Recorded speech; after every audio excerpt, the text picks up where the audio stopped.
oh my geez, I can rewrite my genetics on a moment by moment basis on how I'm dealing with the environment. The cells can't see it. They only are based on what I believe. Well, I'm teaching in the medical school. I'm doing research, and the teaching involves what is something called genetic determinism. That's a belief that genes determine the character of our lives. And unfortunately, the population is still imbued with that belief that they think that genes are going to turn on and off and control them and give them cancer or diabetes. And then I say, well, what's relevant about that? And I say, when we teach genetic determinism, what we're teaching is victimization, that a person is a victim of their heredity. In other words, they got genes. The genes are going to determine the character of their lives. They don't control the genes. They didn't pick the genes. They can't change the genes. And all of a sudden you realize, oh my God, my life is programmed by these genes. I could get cancer. I can get Alzheimer's. I get diabetes. And it's like,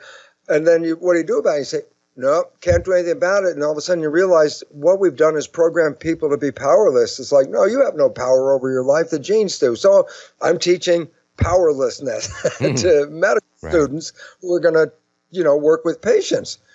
At the same time, I was doing research in the lab on stem cells. And just to give people an understanding about stem cells, a human body is actually made out of 50 trillion cells. The cells are the living entity. When I say Bruce, you say Shawn, that's a name for a community of 50 trillion cells. You say, that's a name for me. And I go, yeah, but me is a community. So the cells are who we are. And every day out of the 50 trillion, we lose hundreds of billions of cells, just natural cells falling out, skin sloughing off. Even the entire lining of the digestive tract is replaced every 3 days. It's like nearly a trillion cells, It's like, okay, you're losing these cells, but you're replacing them. The question is, where did the new cells come from? And the answer is stem cells. I say, well, what are stem cells? I say, the moment before you were born, I do a biopsy on your fetal tissue, and I say, oh, here's a cell. Oh, this is an embryonic cell. I wait 1 minute after you're born, do the same biopsy, look at the same cell, and now I go, oh, that's a stem cell. So basically what the point is, a stem cell is an embryonic cell. It's multipotential. And so your body is filled with stem cells to replace the hundreds of billions of cells every day. So I'm cloning that, and that means I take one stem cell, put it in a dish all by itself, and it divides every 10 or 12 hours. So first there's one cell, then 2, 4, 8, doubling. After a week, 30,000 cells in the Petri dish. What's important so far is that all 30,000 cells are genetically identical because they came from one parent. So I have 30,000 genetically identical cells. I split the cells into 3 different Petri dishes. But what I do, because I make the culture medium, which is the environment for the cells, that's what I grow cells in. Cells are like fish. They live in an aquarium of fluid. That's why if you cut yourself open, fluid leaks out. There's an aquarium inside. So I make the aquarium medium, culture medium. And because I synthesize it myself, I change some of the composition. So in other words, 3 dishes with genetically identical cells, but the culture medium is chemically different in each of the 3 dishes. So there's 3 different environments. In one dish, the stem cells form muscle. In the second dish, the genetically identical stem cells form bone. And in the third dish, genetically identical stem cells now form fat cells. And the question is, well, what controls whether it's a bone or muscle or fat? And it turns out not the genes, because they all had the same genes. What was it? It was the environment. And it's like, oh my God, why is that relevant? Because, we talk about genetic determinism, genes controlling things, and you don't control the genes. The new science revealed, no, the environment was controlling the genes. And I say, what's relevant? I go, well, my God, I can change the environment myself. So in other words, I can change the environment of my cells and change their genetics. And that makes me not a victim, but a master. And then you say, well, okay, Bruce, this is cells in a Petri dish. What the heck does it have to do with me? And I go, okay, here's the beautiful connection. As I said, we're not a one entity. We're a community of 50 trillion cells. So essentially, we are skin-covered Petri dishes. And inside of the skin is 50 trillion cells. And I have culture medium. The original culture medium is blood. So like if I'm growing cells in a plastic dish, and I make culture medium, I base the composition on the blood of the organism I got the cells from. I grow human cells. I look at human blood composition and synthesize that in a lab. If I grow mouse cells, I look at mouse blood and try to grow that. That's the environment for cells. So I say, wait a minute. I'm a skin-covered petri dish. I have culture medium, blood.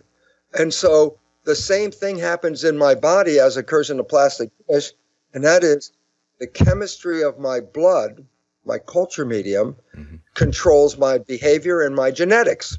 Okay? And I go, okay, wait. And then I go, yeah, but what controls the chemical composition of your culture medium? In the lab, I make it, synthesize it. Right. In your body, I say, yeah, but who synthesizes the blood? I go, the brain is the chemist. Okay? And then I go, okay, what chemicals should the brain release into the blood? And all of a sudden it goes, oh, whatever picture you have in your mind, the brain will take that picture and break it down into chemistry that matches the picture. So the culture medium called blood in your body has chemistry, but the chemistry is a complement to the image in your mind. If you have a healthy image in your mind, then of course you have healthy chemistry. But if you have a negative image in your mind, then you create chemistry that is negative and disempowers you. So you say, wow, so my thoughts change into chemistry, which control my genes. I go, yes. And then I give the biggest example, and everybody's familiar with, is called placebo effect. Yeah. I say, well, a person's not well. A doctor said, oh, here's a drug that, this is the hottest new drug for you. And you believe it. You take the drug, you get better, and then find out it was a sugar pill. So the truth is, what healed you? And the answer was simply your belief in the sugar pill. It was just your perception, your belief. And why is it relevant? Because that same healing quality occurs whether you take the drug or you don't take the drug. You can heal yourself if you have the right picture. You don't have the right picture, you try to compensate with pharmaceutical drugs. And I go, worst thing possible. Pharmaceutical drugs on the whole, there are some very important drugs, few, but the mass of drugs are very disruptive of the chemistry of your body because you're the one that controls the chemistry. You don't need the drug. And this is why it becomes so important for people to recognize, wait, if I'm not well, I'm the one that can fix it. I don't need to go see somebody else. And that's the power of the new biology, that you are controlling your biology. There's so much to unpack there. Amazing, and very empowering. There's certain things I want to circle back to, but just to give everybody a heads up, we did a show a while back, and we talked about pluripotent and multipotent and adult stem cells and all this stuff. We'll put that in the show notes to have a deeper understanding of that, but Bruce was giving us a highlight into something very important, that stem cells, these are basically seed cells, and they can change and become different plants, if you will, based on the environment. And he just said something so profound that your thoughts become chemistry. That's the big tweetable for the day, because literally thoughts of fear and stress and worries creating a certain chemical soup that's immediately influencing your genetic expression. And he was in the lab looking at this process happen. And, you see the big headlines today, even on Time Magazine, we found the fat gene. Now, if we could just create a drug to address this fat gene, we're all squared, But the reality is there's a large percentage of people who have this fat gene who don't become obese. And it's because of what's going on between their ears and also the resulting lifestyle choices that they make. Yeah. Shawn, there's two words that conventional science mixes up. Well, it's not conventional science. Actually, the media, in talking about science, mixes up. And these two words are correlation and causation. They use these words interchangeably. A gene causes cancer. I go, no. A gene is correlated with cancer. It does not cause cancer. See, so we have to get out of the belief that genes are making decisions and genes are controlling our lives. And this is why the new science, epigenetics, is a revolution that will change the planet. It is as much a revolution as when Newtonian physics went into quantum physics and the world changed. Today, going from genetics to epigenetics is the same massive jump that will change civilization. And I say, well, what's the difference? They almost sound the same. And I go, When I say genetic control, which is what I was teaching in medical school, genetic control simply means control by genes. So people out there believe, oh, my cancer is caused by genes, my diabetes is caused by genes, whatever it is caused by genes. That's the belief. And I go, yeah, but the fact is this. Genes do not cause anything. Genes are not capable of turning themselves on and off. Genes have no, what in bigger words, self-actualization, meaning genes don't make decisions. Genes are blueprints. They're blueprints to make the physical body parts. I go, well, why is it relevant? I say, because when you're building the body, the contractor calls up the blueprints. The blueprints don't call themselves up. And then they go, contractor? I go, yeah, the mind, the brain, the nervous system reads the world and then adjusts the body to deal with the world. So the mind calls up the genes. And now when I say epigenetic control, which is the new science, remember, genetic control, controlled by genes, new science, epigenetic control, sounds the same, but epi means above. So when I say epigenetic control, I am saying control above the genes. And all of a sudden, it's like, oh, the genes don't control. I go, no, genes never control anything. Genes are blueprints. Epigenetics means the environment, and here's the one that I want people to just emphasize this one, the environment and our perception of the environment is what controls our genes. And I go, why is it relevant? Because we can alter the environment and we can change our perception, meaning then the genes are under our control. We're not under the control of genes. We control them. So here's important data fact. Less than 1% of diseases controlled by genes. So I say, well, hold on, Bruce, wait, hold on. You got to say that again. Say that again.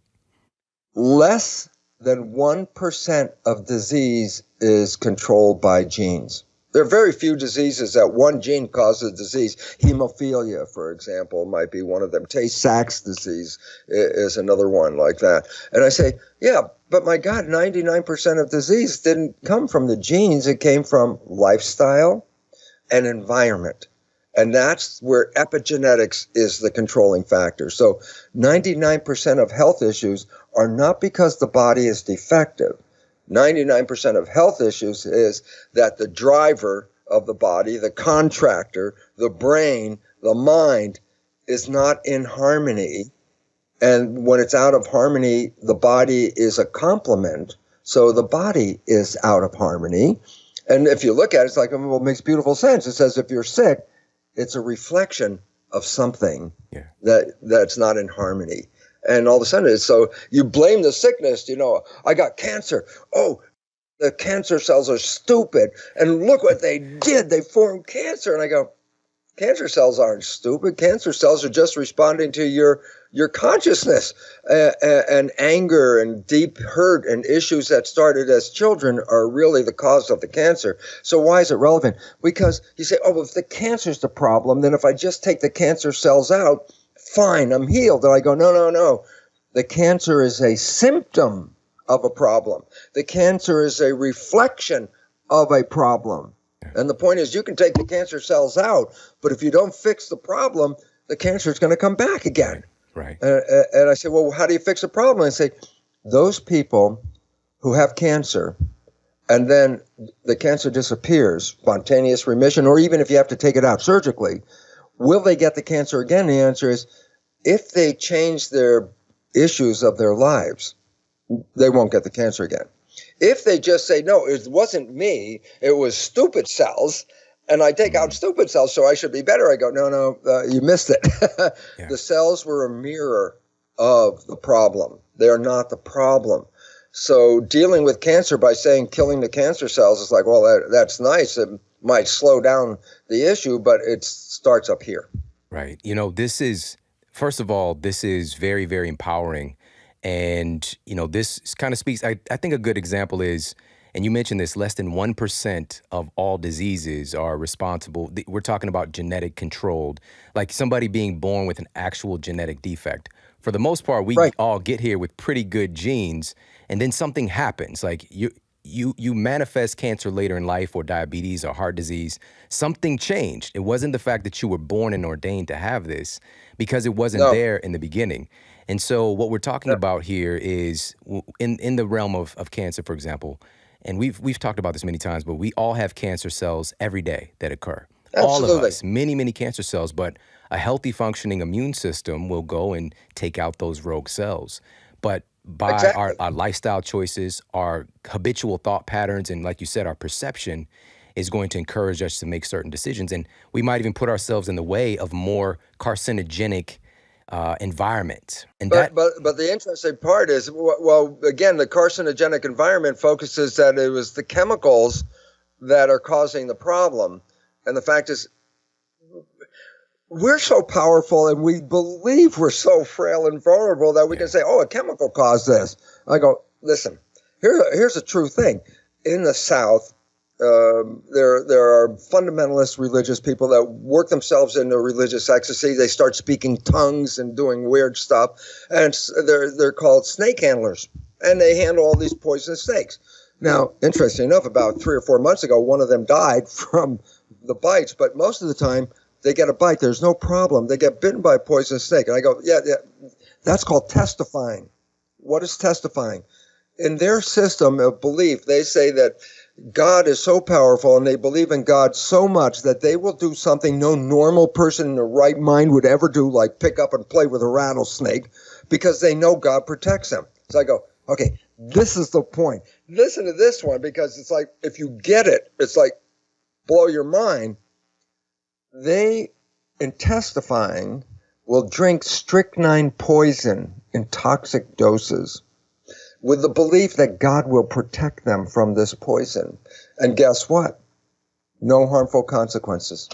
They could drink strychnine poison with no harmful consequences. How the hell can you do that? And I go, their belief system is so strong that they actually, you can block the influence of strychnine.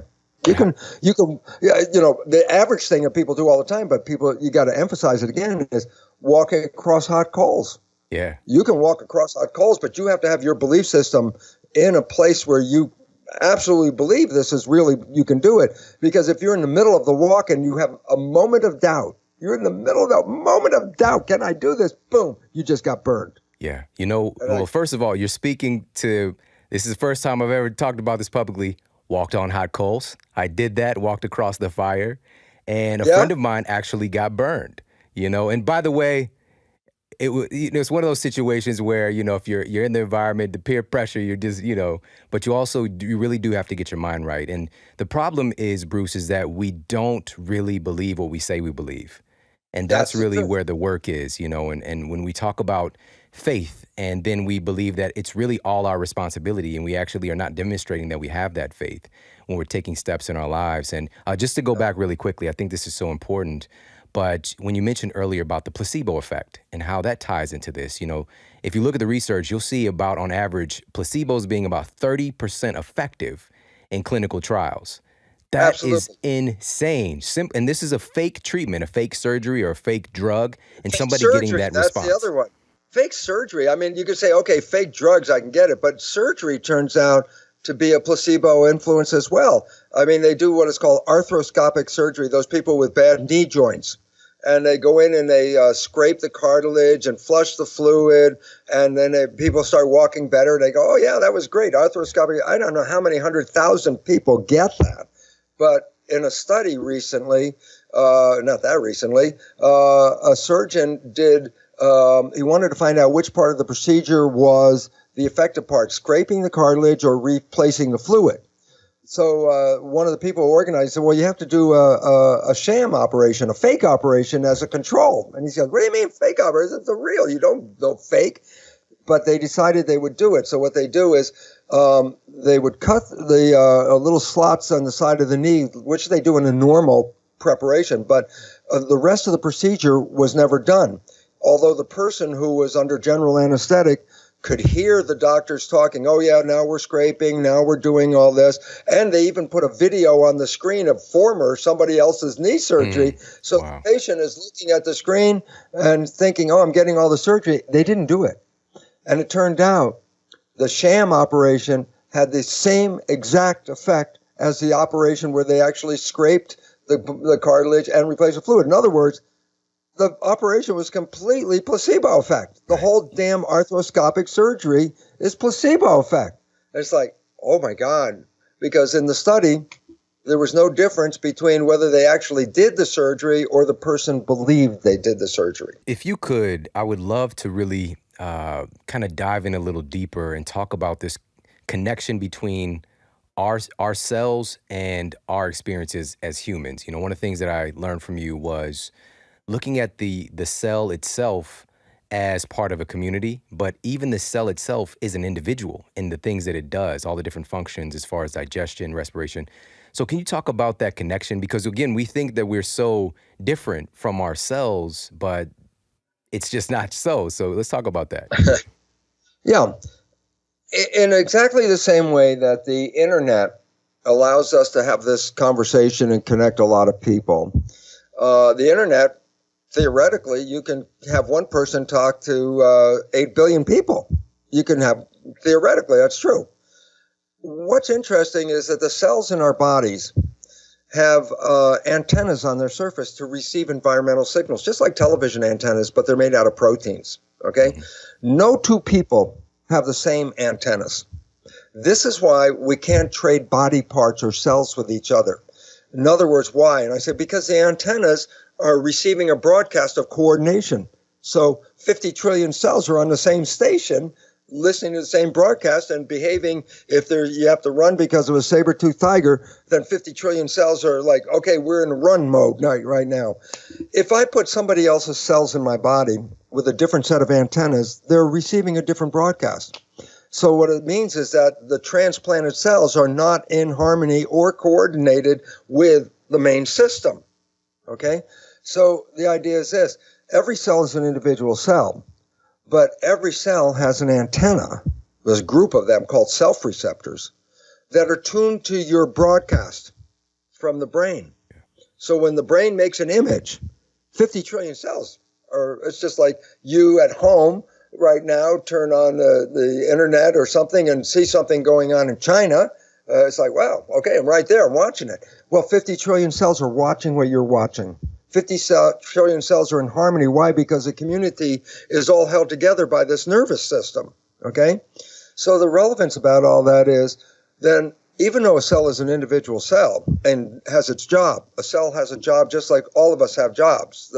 A heart cell is a pumping cell, a liver cell is a filtering cell, a blood cell is a transport cell, whatever. Although all cells have different jobs, they're still listening to the same station.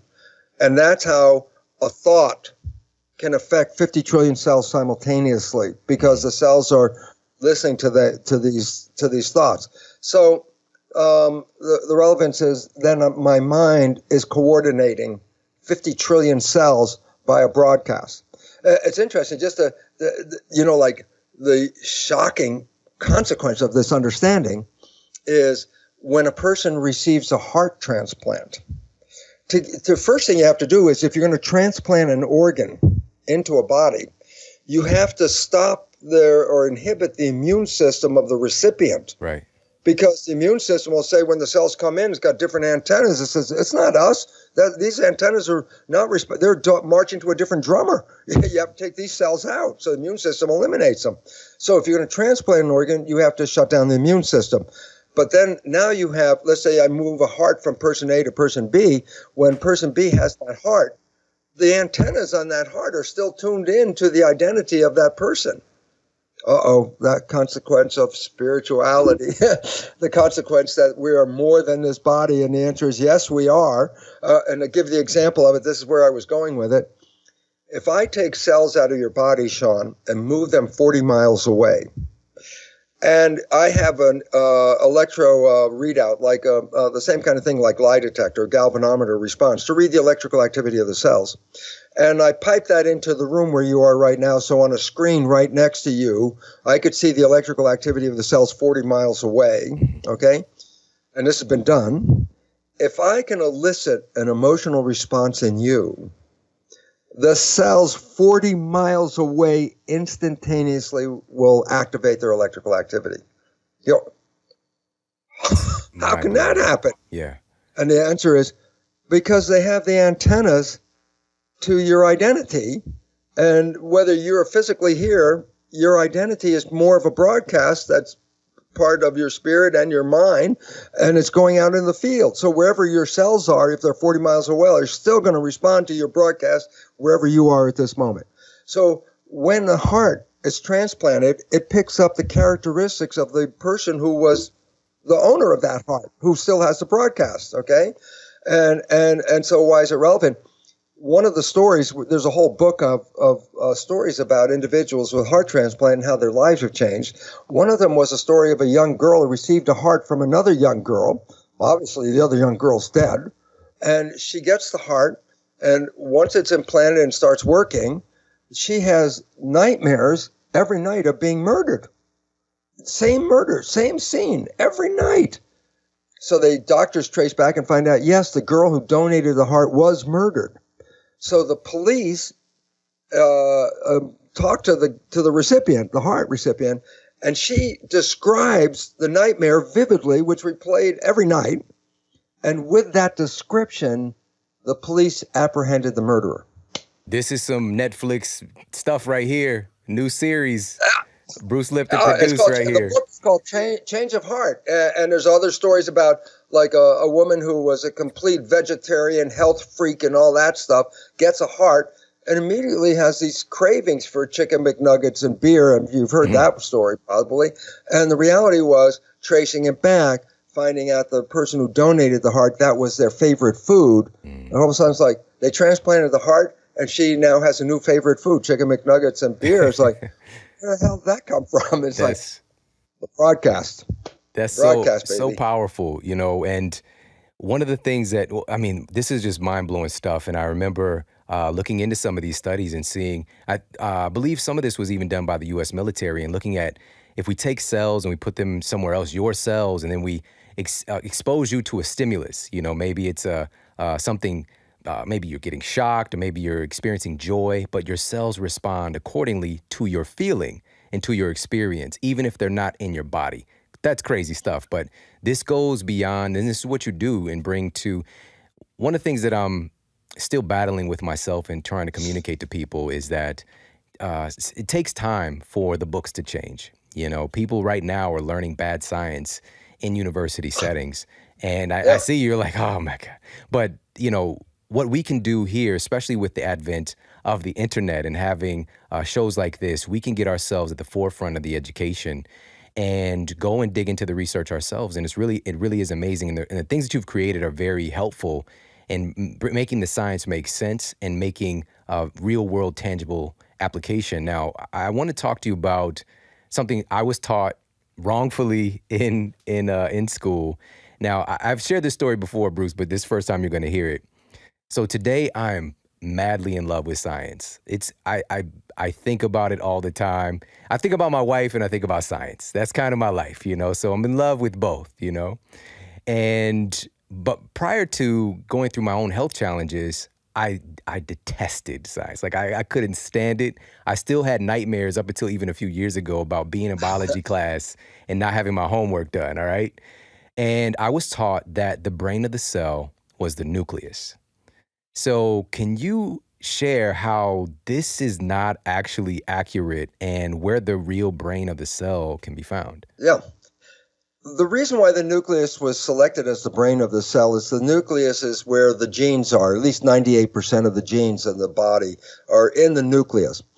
Then we go with the belief that is now wrong and completely outdated, and that is genes turn on and off. And that was the belief that genes are self-regulating, so that a cancer gene turned on and then I got cancer or whatever. This gene turned off and I got that. And we then attributed that genes control themselves. This was an error in our insight about the nature of genes, that it is completely false, that genes do not control themselves. Genes are controlled by proteins, which are then controlled by the environment. So I say, why is it relevant? Because I say, well, in the nucleus, you have all the genes. And I go, yeah, but they're just blueprints. And I go, yeah, but what are they for? reproduction. It's like, oh, wait a minute. Then the nucleus cell isn't the brain of the cell. The nucleus is the gonad. Absolutely. Why? You can take the nucleus out, and I say, what is the immediate consequence of taking the nucleus out of the cell? The cell doesn't die. The cell doesn't lose control. The only thing it can't do now is reproduce the parts or reproduce itself. So the nucleus wasn't controlling the biology at all. It was just for the reproduction. So at some point, when I was working with my stem cells that I talked about, where I changed the environment and then changed the genetics, the question was, well, how is that being activated? How is that information from the environment controlling genes? You see, that's why my colleagues back in 1967, 70, when I was doing this research, looked at me and go, I don't know what it is, Lipton, but it's not really relevant. We're working with genes. And my story was, who cares about the genes? It's not the genes anyway, it's the environment. But they didn't listen to me because what was the mechanism? And I didn't have the mechanism. Yeah. I just knew that the environment was going to change the genes because I could see the result. My results then led me to say, well, where's the information coming into the cell and controlling the cell? And that led to the skin of the cell called the cell membrane. The cell membrane, at that time when I was working on it, people thought it was just like plastic wrap. Right. Hold the contents of the cell. That's all it did, just hold the cell together, because it had a very simple structure. My assessment of that simple structure, it's made out of these lipid molecules, and there are proteins in there. And I was, trying to look at how does this thing work, and describing it in conventional terms, describing the structure of the membrane, which didn't say anything about how it worked. It just it's a barrier. Big deal. But when I started to define the membrane in a different way, and it happened in a moment of time, my life was transformed from a non-spiritual genetic molecular biologist into a spiritual biologist in 1 minute. I go, how did that happen? I had 40-some years, no spirituality. 1 minute later, boom, spirituality. I go, because in looking at how the membrane influenced the control of the information in the cell, I redefined the membrane in a way I never did before. I worked on it for years, but I never wrote this description. And so it was like 1:59 in the morning, and I'm writing this description, and I write down, here's the description of the cell membrane. Sounds a little complicated, but it goes, the cell membrane is a liquid crystal semiconductor with gates and channels. I wrote that down by looking at the structure and organization, and then I wrote it down. I said, wait, 1985. I go, I've heard that exact same definition. Where? And I realized I had just bought my first Macintosh, and I got a book from Radio Shack, Understanding Your Microprocessor, a simpleton book about how the damn computer works, okay? I go, oh my God, I open up the book on the microprocessor, and there in the introduction of the book, a computer chip is a crystal semiconductor with gates and channels. And at the first instant I go, wow, it's got the same definition, membrane and computer chip, same definition. Wow. I thought that was really interesting. And then a couple of seconds later, I started to say, well, wait, this part of the membrane correlates with this part of the computer chip, and this part of the membrane correlates with that part of the computer chip. And at one moment, within that minute, I said, oh my God, the cell membrane is an information processor. It is a computer chip, a carbon-based computer chip. Signals from the environment are picked up by the membrane, translated into biology, and the signal is then sent into the cell, and that signal controls the behavior and the genetics. And what I realized at that moment, as everything was coming in, not only is a cell membrane an analog, actually a homolog, that means identical to a computer chip. The computer chips that we talk are silicon-based, silicon chips. The computer chip I'm talking about is a carbon chip, because the membrane is made out of carbon molecules. So it's not silicon, it's carbon chip-based computing. But then I also recognized the nucleus, which we thought was whatever the program is, the nucleus, that is your life. That's what we believed. That was genetic determinism. This is your gene, this is your life. I realized, oh my God, The membrane is the chip. The nucleus is a disk with programs. It's a hard drive. It's got programs in it. But what was the coolest part? It wasn't read only. It wasn't, oh, that's your gene, that's your program. It's read write. That's where epigenetics came in. The environment can change the reading of your genes. So how many genes you have, 20,000 genes, you can make over 3,000 variations of proteins, which that's what a gene does. It's a blueprint to make a protein. For every blueprint, every gene you have, I can make 3,000 or more variations based on the environment. Amazing. And it's like, oh my geez, I can rewrite my genetics on a moment-by-moment basis on how I'm dealing with the environment. It's a read-write chip. And then at the last thing, which we just went over a little while ago, I said, well, wait, there's a PIN number. I can get into my cells, but I can't get into your cells. We can stand right next to each other. Our cells are reading the environment. I go, yeah, we're both reading the environment, but guess what? I'm reading it through a filter of my identity, my personal identity receptors. You're reading it through your self receptors, and those are the identities. So in other words, we can be in the exact same environment, but our identities can read it in different ways. And that's how two people can be in the same place and have totally different responses to the same environment that they live in. But the whole thing is, what happened in 1 minute? I went from genes controlling biology through the action of genes to no, the membrane controls biology through the action of the environment, that the genes are writable. I can change them. I can have a mutant gene and make it normal. But in the case of disease, I can have a normal gene and make it a mutant gene. I can make cancer out of normal cells, just how I respond to the world. And then lastly, in that 1 minute was my identity, the PIN number that is talking to these 50 trillion cells is a broadcast. And it's like, oh my God, the broadcast is here. And my body is like a television set, 50 trillion cells with antennas tuned to my broadcast. So you're looking at this body here. This is a television set playing the Bruce show right now. I'm playing the Bruce show. And you're playing the Shawn show. Why? Because your broadcast from the environment is who you are. And that's why when you transplant a heart from A to B, person's A, their broadcast is still controlling that heart, even if they're dead. Why? The broadcast it's like a television set. You're watching a TV, the TV breaks, you say, TV's dead. I go, yeah, it's not working. But I say, is the broadcast still there? Yes. The answer is, you get a new TV, plug it in, turn it on, and tune it to the station. It's back online. Well, let's come down to a fact of science so we get this clear. Less than 1% of disease is connected to genes. So I say, where the hell is all the disease coming from? And it goes, it's coming from stress. And I say, what's stress? Now, this is really important because stress is anything that gets in the way of your destination.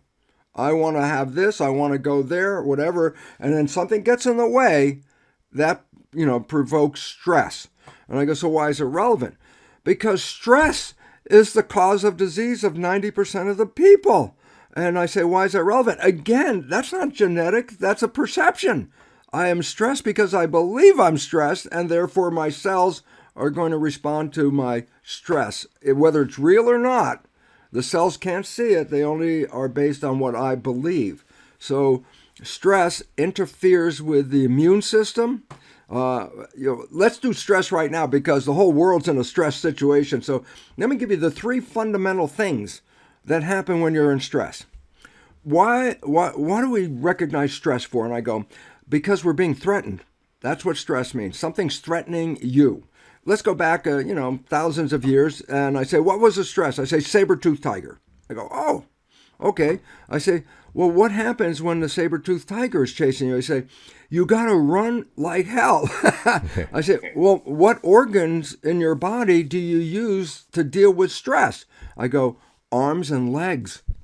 Escape. So I say, now here comes the next point. If I'm going to need those organs to escape from the tiger, then here's the most important thing. I need to give them energy, because without energy, the muscles aren't going to work. So I say, what provides energy? I say, blood. So I go, oh, why is it relevant? Now here it comes. when I perceive a stress hormones function is to provide as much blood to my arms and legs as I can get because I need all of that energy to run away from the tiger. So I say, well, where's it getting the blood from? I said, well, the heart's pumping the blood. Yeah, but it's pumping it all over the body. So I say, well, when the blood is in my gut, what is the function of the organs? Lungs, gut, all those organs in there. I say, maintenance of the body, health of the body, fixing the body, and all that. And I say, well, if you're running away from a saber-toothed tiger, do you think it's good to invest in taking care of your body at this point? I go, what a waste of time. If the tiger catches you, the hell with the body. It's not going to exist anyway. So here's number one.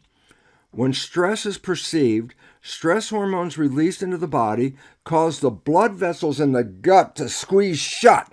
I go, why? Because when they squeeze shut, the blood is pushed to the outside, arms and legs, okay? So I say, yeah, but net consequence? You shut down the blood vessels in the gut and you shut down the maintenance and health of the body. I say, yeah, but for how long? How long does it take to get away from that tiger? 10 minutes? 15 minutes? You're away from the tiger, stress is gone, everything's back in condition again. People can experience this when you get that stress moment. It's like, they call it butterflies in the stomach. They feel like a queasy. I said, what's the queasy? It's the blood vessels squeezing shut. You can feel them. It's like fluttering. Okay, so number one, stress shuts down blood flow to the gut because it's going to make sure the blood goes preferentially to the arms and legs. Number two, and this is critical now, the immune system uses tremendous amount of energy. Most people, when they get really sick, don't even have the energy to get out of bed. So I say, well, let's say I have a bacterial infection and a saber-toothed tiger is chasing me. How should I split my energy? Again, the hell with a bacterial infection. If the tiger, the saber-toothed tiger catches you, the infection doesn't mean anything anymore. It's the tiger's problem. So I go, okay. So what does it mean? Fact. Stress hormones shut off the immune system to conserve energy to run away from the tiger. Okay? And I go, wow, so stress hormones shut it down. I go, so much so, listen, medical doctors use stress hormones therapeutically, meaning if they want to transplant an organ from person A into person B, and you put that organ in, the foreign organ, into the recipient, the immune system of the recipient is going to say, that's foreign, and try and destroy it. And I say, well, what good is the operation if I just take the organ and put it into somebody else and the immune system messes with it? And I go, this is why medical doctors give patients are going to receive a transplant. They give them stress hormones because when they give them the stress hormones and then do the transplant, the recipient's immune system is not going to be working and it will sustain the transplant. How effective of shutting off the immune system? It's used therapeutically to shut off the immune system.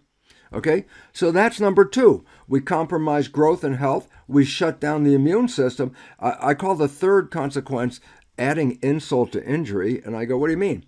Well, the brain has, in the forebrain, this is conscious part of the brain. And in the conscious part of the brain, that's creative. Okay? And I go, that's great. And I say, what about the hindbrain? I go, the hindbrain is reflex reaction. And I go, if you're being chased by a saber-toothed tiger, do you want to have consciousness running the show, or do you want to just have reflex reaction carry you away? And the answer is consciousness is too slow. I always say, you're in a car spinning. It just starts to get out of control. I say, if you stay in the conscious mind when that car's going out of control, here's my model. All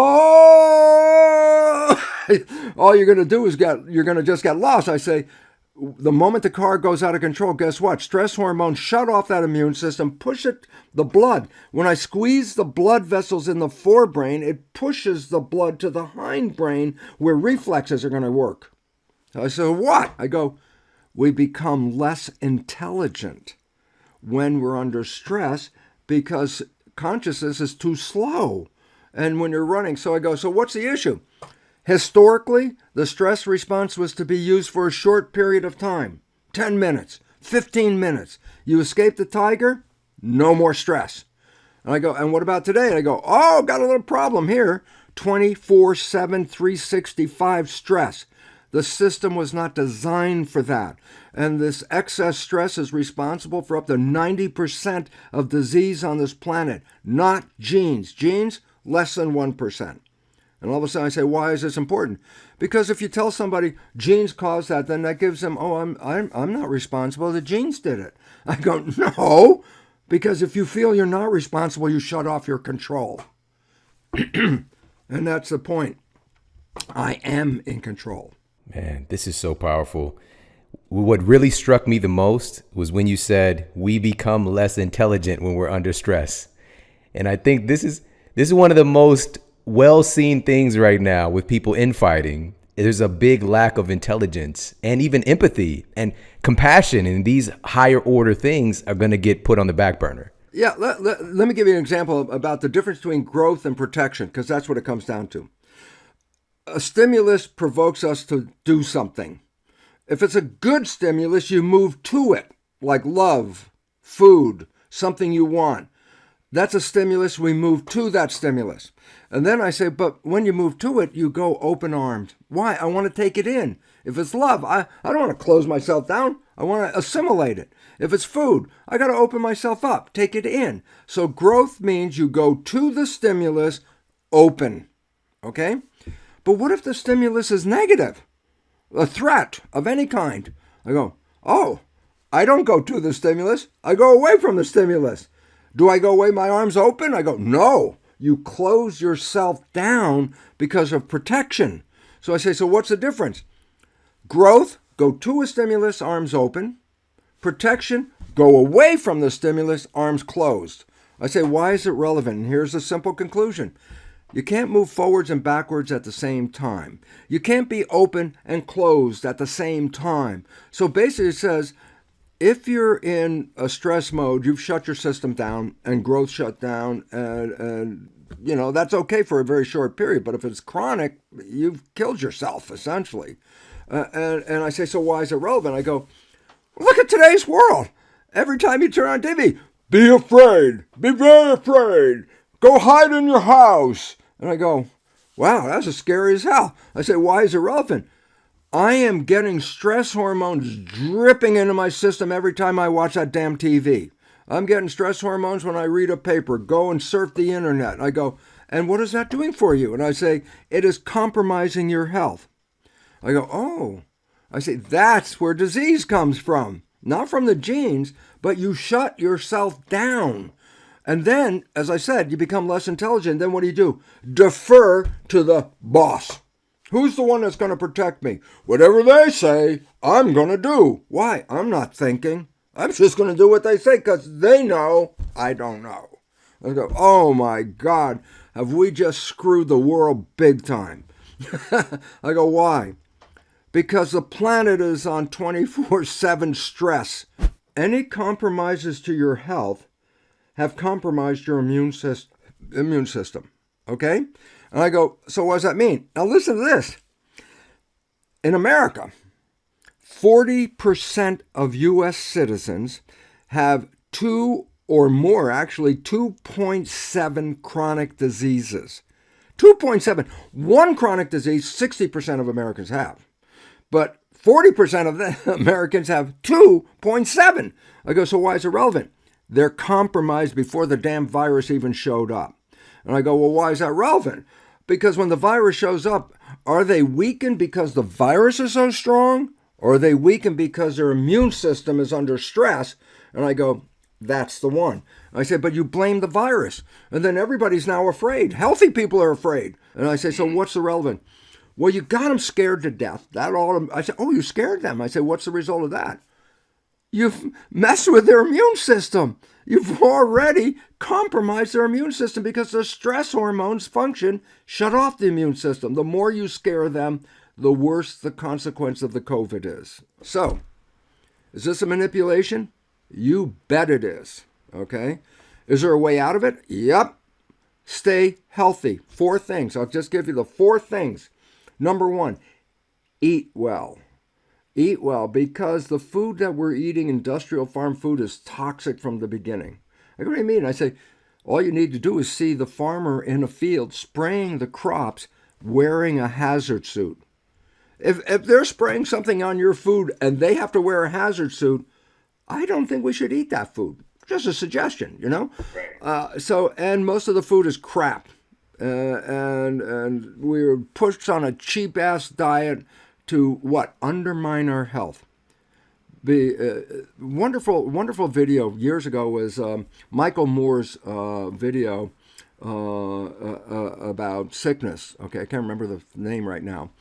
There was an interview with a British parliamentarian, Tony Benn, and he clearly just came out flat and said, governments do not want a healthy, intelligent population because they're difficult to control. And I look at what happened to America from me being an old guy, say, at one point we were the healthiest, smartest of all.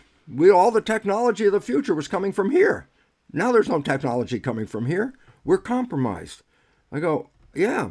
As Tony Benn said, governments do not want healthy, intelligent population. I go, well, we're surely not a healthy population, and the amount of intelligence in the system is QAnon. Well, there you go, folks. Gone. No intelligence anymore. Okay? Relevance. The government succeeded in making us sheep in a world where we lost control, but that was not an accident. Yeah. Bruce, can I add one quick layer of context here too? Because this is something we continue to talk about, is that right now, and a lot of people don't realize that until this moment, the United States is really the most compromised, self-inflicted nation in history. And even JAMA reported, this was 2018, this is recent, that poor diet is the number one cause of our chronic diseases. It's the number one causative factor behind us being compromised. Yet we're still not talking about this in this situation right now. Right, because when you go to a doctor and he says, oh my God, you got cardiovascular problem. He says, well, here, take medicine. I go, no, you should go to the doctor. You got a problem. How do you take care of your health? You should go do things to take care of your health. And they say, no, just fill the prescription. That's why the doctors don't even offer the resolution is health. Okay, so the food bad. Number two, we should be taking vitamins and supplements because that's what's missing from our food.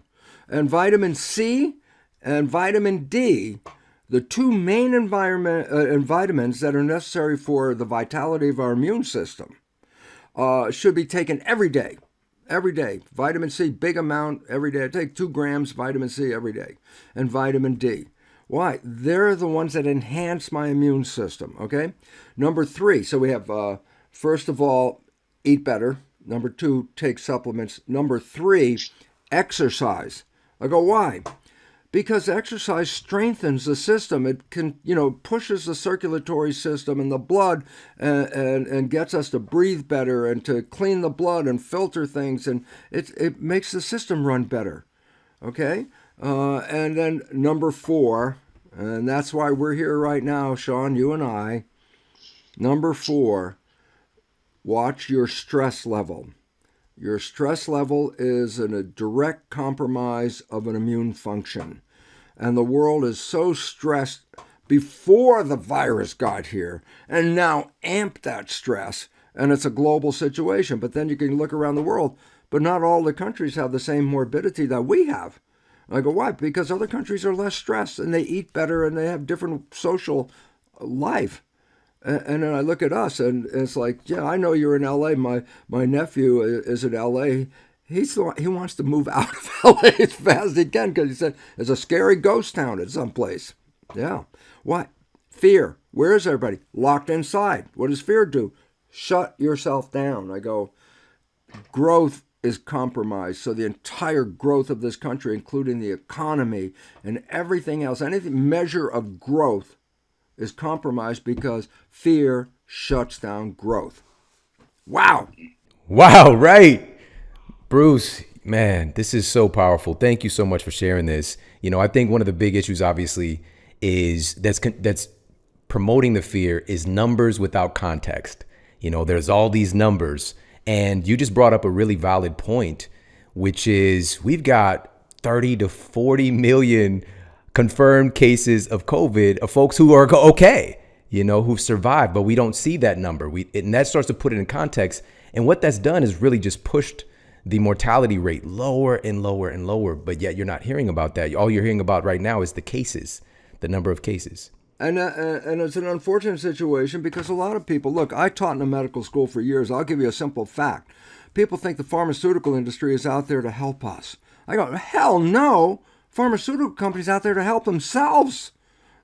Their function is to make money. If you don't take drugs, they don't make money. So what are they doing? They're pushing a situation where how many Americans take like 2, 3, 4, 5 drugs a day? And I go, they're drug pushers. And here's an interesting fact. How many people die from prescription drugs every year? The number I think is about 300,000. I go, why is that relevant? I go, well, how many people die from illegal drugs? I go, I think it's 34,000. I go, we have a war on illegal drugs. But legal drugs kill 10 times as many people. And he goes, oh, that's the cost of medicine. I go, are you kidding me? It's like you have been manipulated by a belief system, and then belief controls genetics, and belief controls your biology. And if you start with a negative belief, you only end up with a negative biology. It's the only way it happens. And for a fact, because people don't get it, and I need to give it, what is a fact? A truism. And here's what's number one fact. Quantum physics is the most valid science on this planet. It's the one that's been tested the most and verified to be more truthful than any other science. I go, so what? Because what's the first principle of quantum physics? The mind is the creator of our life experiences. And it says your consciousness is creating your life. I go, why is that relevant? Because if you change your consciousness, you can change your life. It's like you don't have to wait for life to change from the outside. It's you on the inside. And so we have been systematically disempowered. And if you've been disempowered, then where the hell's the power going? 1%. That's the 1%. They got all the money. Money is power because money is the equivalent of energy. And energy is life. Everybody, energy is life. Yeah, I know that. Money is energy. You have a lot of money, you're going to have a lot of life. You got no money, you're already compromised at this point. So the simple reality is we have been systematically disempowered by belief systems that are no longer valid. Genetics, that science is not as valid as epigenetics. The difference, genetics victim, epigenetics master. So if you don't know epigenetics, you have lost your control and you bought into, oh my God, there's a cancer running in my family and I'm going to get a cancer gene. Little pause here, Shawn.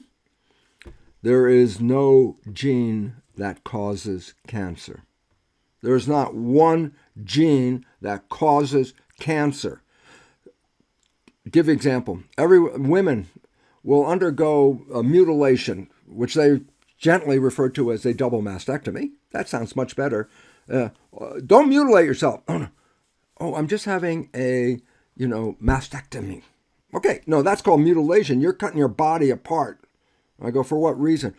Well, I found out I have the breast cancer gene and I don't want breast cancer. And I go, okay, let me give you a little fact that you haven't paid attention to. 50% of the women with breast cancer gene never get breast cancer. This is a very important point. The possession of the gene itself doesn't cause cancer. It's a life not in harmony that engages that gene. And this is how people can have a remission because they realize, oh my God, my life's not, it's not working well. I'm so stressed and blah, blah, blah. And I got this cancer and they say, I'm going to let go of my stress. Cancer goes into remission.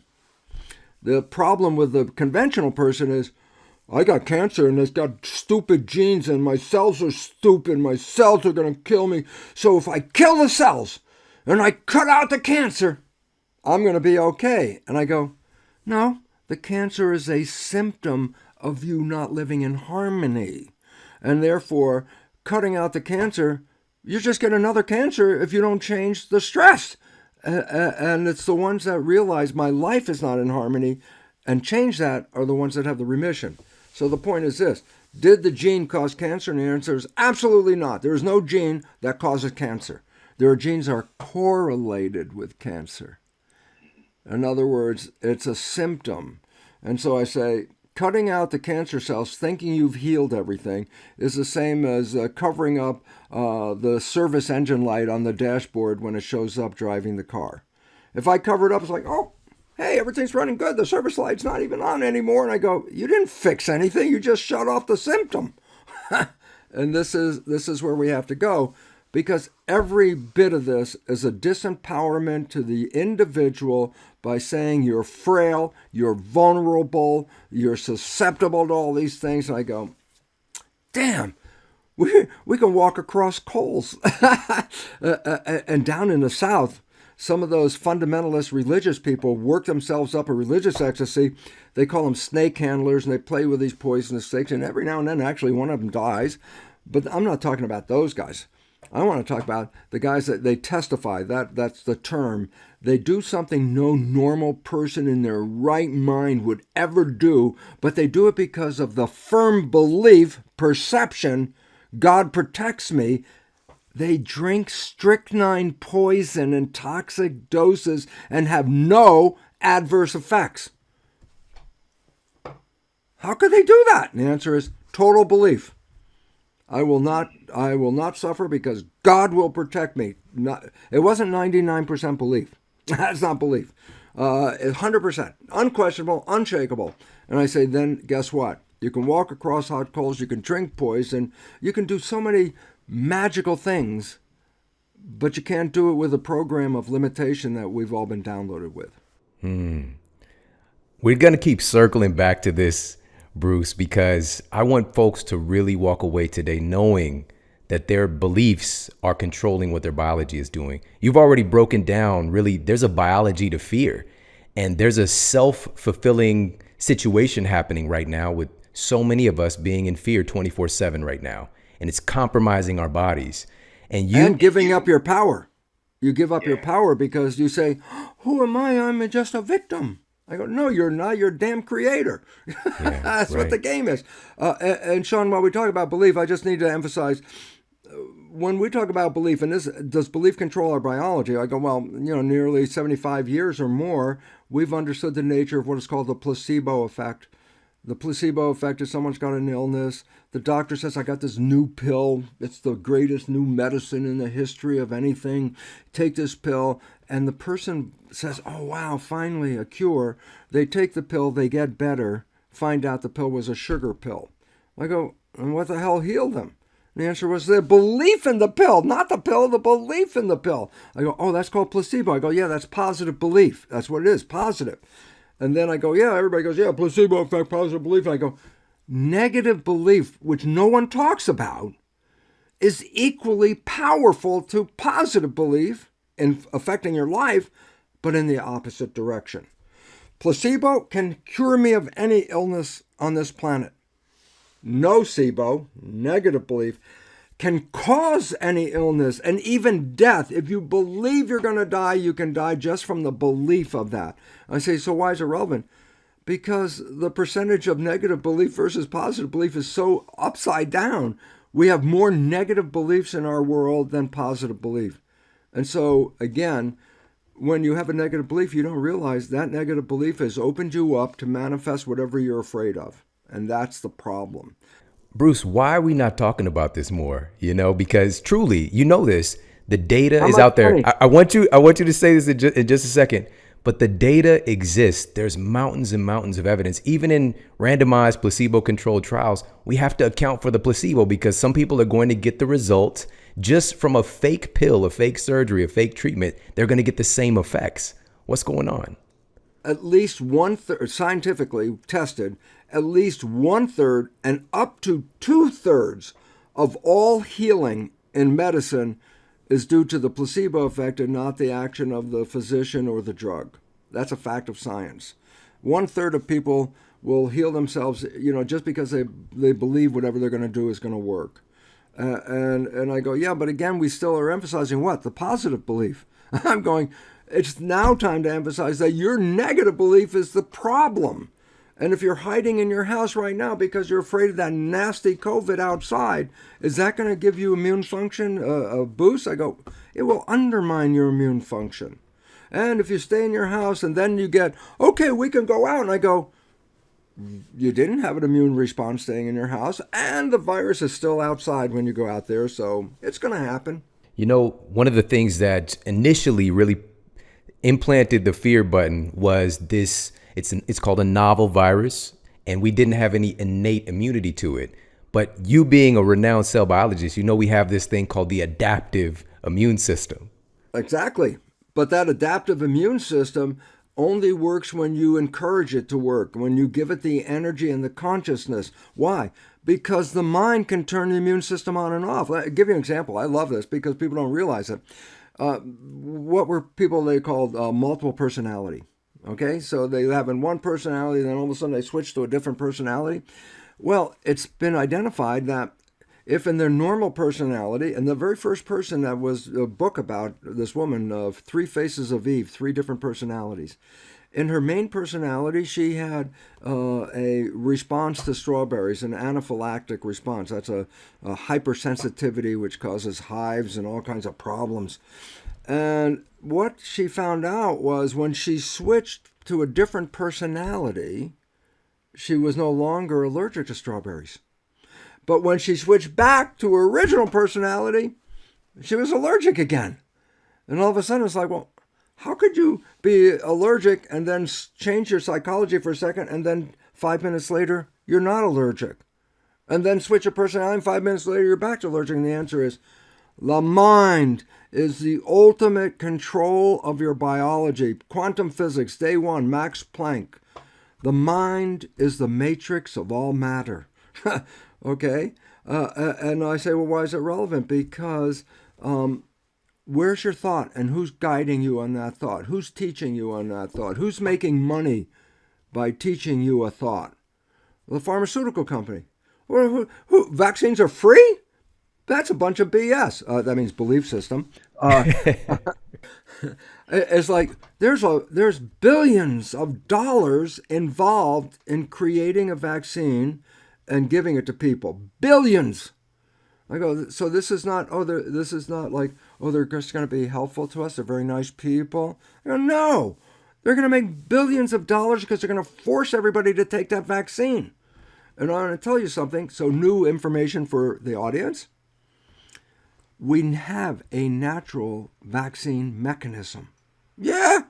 People were making immunity long before medical school was here. A million years, they were making immunity. I said, where does immunity come from? And the answer is a misunderstanding that has taken us away from the truth. And that is, in the throat, there are things called tonsils. There are three pairs of tonsils. So there's two above the hard palate at the roof of your mouth, two at the back of your throat, and two at the base of your tongue. 3 sets. 6. I say, well, what does the book say about that? I go, the conventional books say that tonsils are there to protect you from anything that comes in your head. Mouth, nose, ears, eyes. They all have to drain down your throat. So the idea was, the tonsils are there. They're going to fight those things that come into your body and protect you. They're fighting them. I go, hell no, they're not. Tonsils don't fight. Then what are tonsils doing? Sampling. They sample what's coming into the environment and learn about everything in your environment. Your immune system is part of your brain. Learning and memory, that's the job. But learning and memory about the physical environment. What's in your world? And I go, so when anything goes down your throat, it has to bypass go through the tonsil area, and the tonsils sample what's going on, and then can make an immune response. So this is why infants, if you ever had a baby and you see the baby in the crib, it will stick everything in its world into its mouth. Whether it's its foot, its arm, its leg, whatever was in the diaper, it's in the mouth. Everything is in the mouth. Why?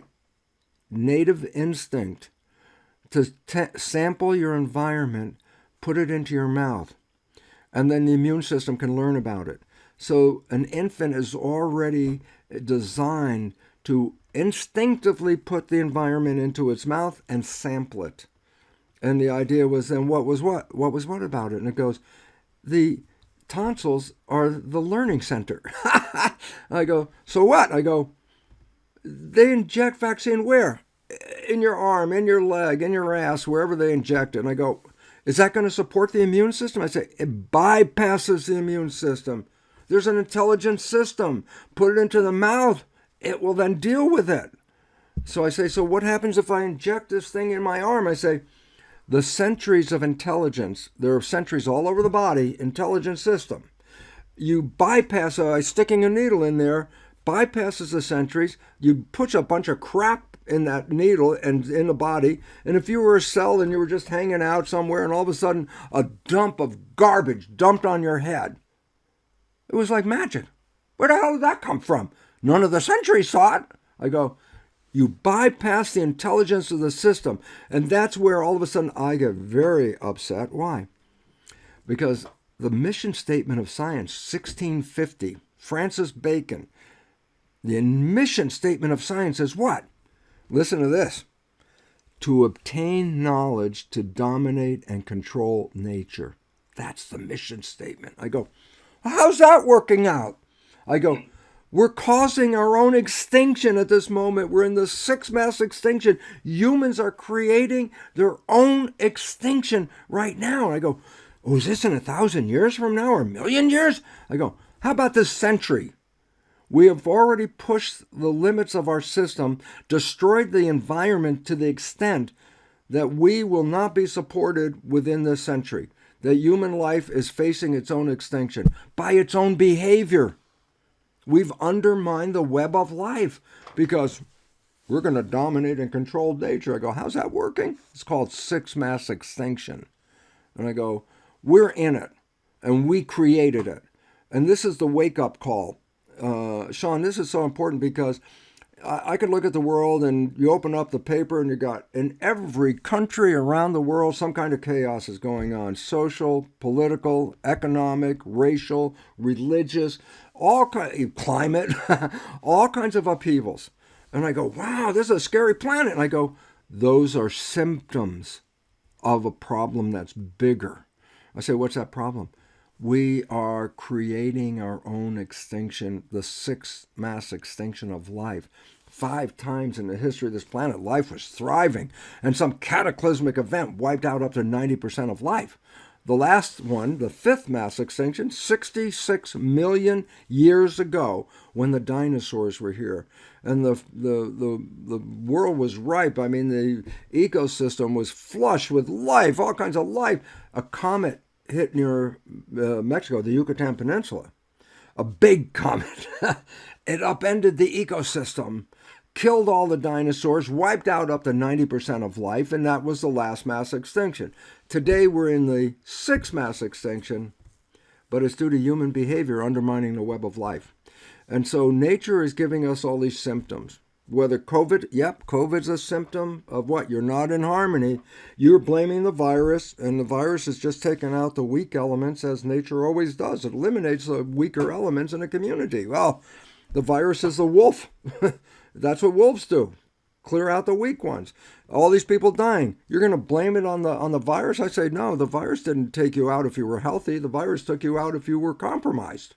So all of a sudden, that's a feedback. So I say, why is it relevant? We're in the midst of an evolutionary upheaval. And the most important insight of this upheaval is what you're trying to offer the public, Shawn. And that is what? Self-empowerment. Because we have been systematically showing ourselves to be weak and vulnerable. We are the problem. And nature is showing us this and we're ignoring it. It's going to be at our own peril. Because extinction is looming so fast that in 1970, they took a survey. How many animals were on the planet? World Wildlife Foundation. How many total number of animals on Earth? And then they just recently did it again a couple of years ago. And 2/3 of the entire animal population has disappeared since 1970. We only got 1/3 the number of animals that were here on the planet in 1970. That Germany has been doing a survey of insects. Every year in their parks, they do a survey, 27 years. This year's results reveal a loss of 75% of the insect population. And you go, well, I don't care about insects. I say, I think you should. Bees are pretty important if you want to eat food. and they're disappearing like crazy. I go, we can't live without the insects. The insects were here before us. We needed them to be here ourselves. Okay, fish. 2048, not a long time from now, and it's conservative estimate, no fish in the ocean, planet Earth.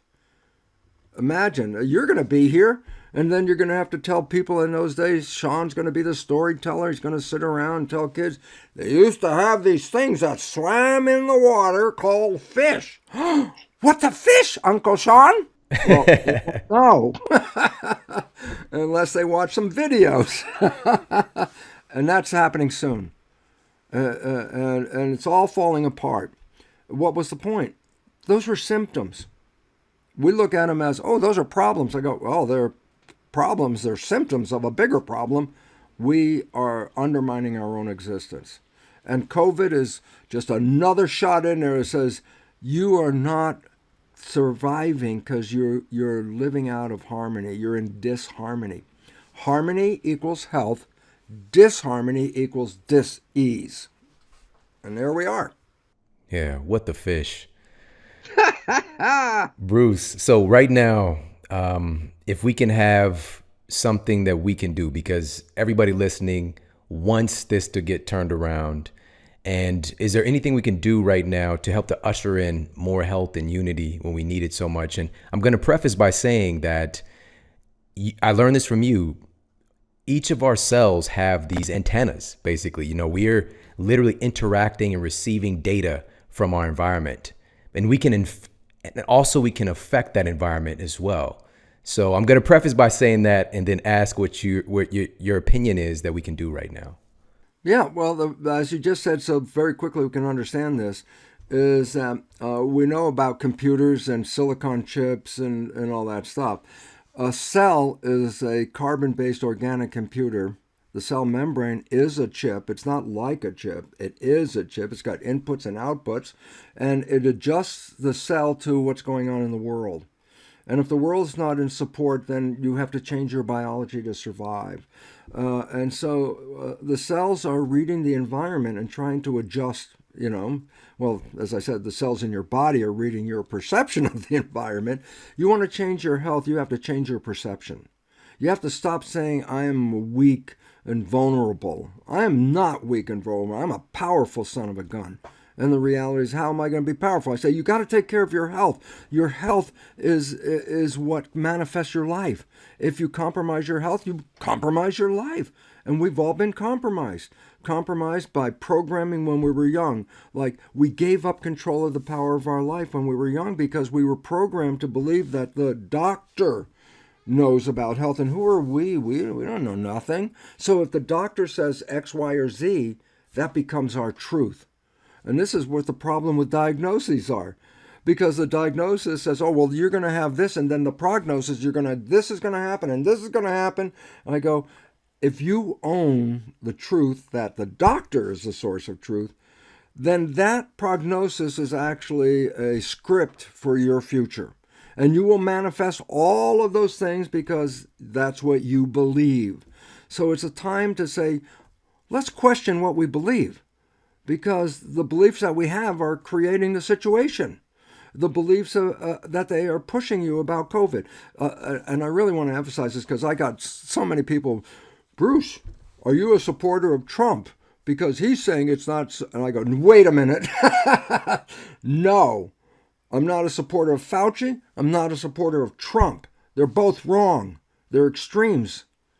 And the idea is you have to have some intelligence in the middle and not listen to either of them. Fauci is a profiteer. He owns vaccine companies, okay?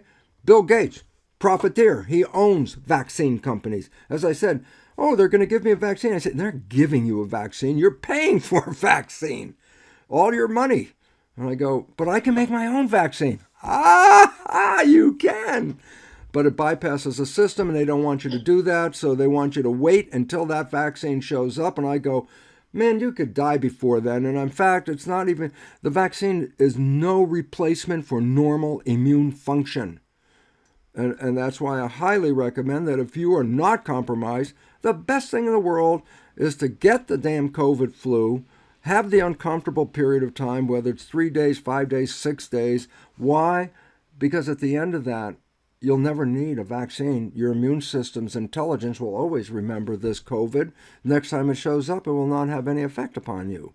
So to me, this is most important, that we must recognize we are so powerful. And that's like, oh, that's a new age. And I go, that's not new age. That's quantum physics and epigenetics, because they both say the same thing. Quantum physics says your consciousness is creating your life experience. And epigenetics is a science says your consciousness is controlling your genetics. Both of them saying the same thing. I don't need to change my genetics. I need to change my consciousness. And the hard part about it is the media is not your friend. The media, I've never seen anything like this in 76 years of my life, that two of my wonderful programs were censored. Because what? Because I didn't agree with the conventional belief story thrown out by the policymakers who are manipulators? No. And if you said anything that didn't fit their story, cancel it. I go, this is not science. This is actually antagonistic. Science is open, question, check, follow through. It didn't say, put blinders on and only do this. That is not science. That is dogma. Science is take the damn blinders off and recognize that story you've been sold is not a valid story. And again, it's so important because why am I here? I need to relay knowledge. Knowledge is power. And people go, yeah, I've heard that. And I go, let me give you the reverse of that because it's true, but it makes more sense. A lack of knowledge is a lack of power. You have been deprived of knowledge because they only want you to see that story in this box.